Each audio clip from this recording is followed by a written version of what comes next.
Climate and vegetation.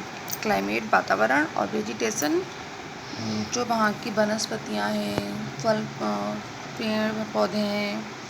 As the democratic republic of the Congo is located near the equator. लोकतांत्रिक गणराज्य Congo located near the equator, equator के पास located है। देखिए ये आपकी बुक में कॉन्गो का एक मैप दे रखा है। आपको मैंने पिछले पढ़ाया था कि जो इक्वेटर लाइन है वो दक्षिण अफ्रीका से निकलती है और जो कॉन्गो है वो दक्षिण अफ्रीका का ही एक देश है, दक्षिण Africa. The climate of this region is hot and wet all the year round. और जो यहाँ का क्लाइमेट है, आपने देखा था कि इक्वेटर के पास के क्षेत्र जो बहुत ज़्यादा गर्म होते हैं, इसलिए यहाँ का जो क्लाइमेट है बहुत हॉट एंड मतलब गर्म एंड वेट जो नम होता है मौसम होता है। There is hardly any seasonal variation in the climate of this reason.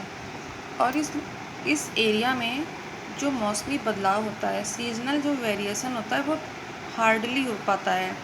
The temperature during the day is between 30 to 35 degree Celsius. यहाँ का जो टेम्परेचर है, जो तापमान है एक दिन का, वो 30 से 35 डिग्री सेल्सियस होता है। It rains almost every day in the afternoon. Sorry, यहाँ आफ्टरनून दोपहर के बाद एवरी डे बारिश होती है। The humidity is very high because moisture evaporates from the rivers, ponds, plants and forms clouds. और वहाँ का जो मॉइस्चर है बहुत ज़्यादा हाई है, उच्च है। ह्यूमिडिटी इज़ वेरी, वहाँ जो ह्यूमिडिटी है बहुत मतलब जो नम होता है, जो नमी होती है वो बहुत ज़्यादा है, क्योंकि जो मॉइस्चर है वो नदियों से, तालाबों से निकलता है और बादलों का फॉर्म्स क्लाउड्स मतलब बादल बनता है।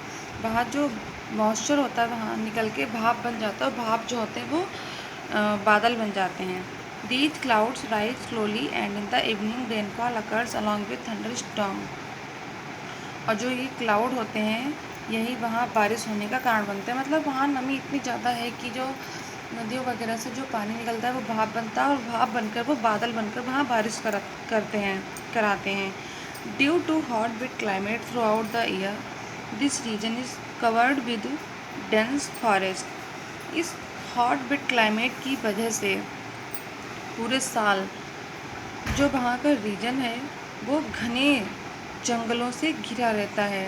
एरिया घने जंगलों से घिरा है।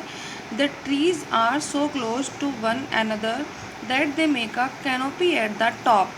और जो ट्रीज हैं, जो वहाँ के पेड़ पौधे हैं, वो इतना एक दूसरे के पास हैं। That make a canopy, canopy होता है कि छत डालना। तो मतलब छत मतलब कि वो जो पेड़ हैं वो आपस में एक दूसरे से जुड़े हुए हैं, उनकी जो शाखाएं हैं वो आपस में ऐसी जुड़ी हैं जैसे लग रहा है कि छत पड़ी हुई है पेड़ों की।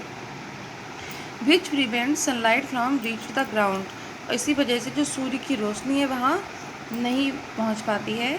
Due to this the forest is very dark inside. इस वजह से जो फॉरेस्ट है वो अंदर से बहुत घने होते हैं। This is why sometimes this region is also called the heart of darkness. इसी वजह से उस रीजन को, उस क्षेत्र को कॉन्गो के हार्ट ऑफ डार्कनेस कहा जाता है। Some of the main trees of these forest और मघोनी। इस फॉरेस्ट की कुछ फेमस ट्रीज़ हैं mahogany, rosewood, rubber, cinchona, bamboo and oil palm. ये वहाँ के फेमस पेड़ हैं। The forest are so thick that they can't be easily exploited. और जो फॉरेस्ट हैं वो इतने ज़्यादा थिक हैं कि इनको एक्सप्लॉयट नहीं होता है बर्बाद करना, कि इनको बर्बाद नहीं किया जा सकता।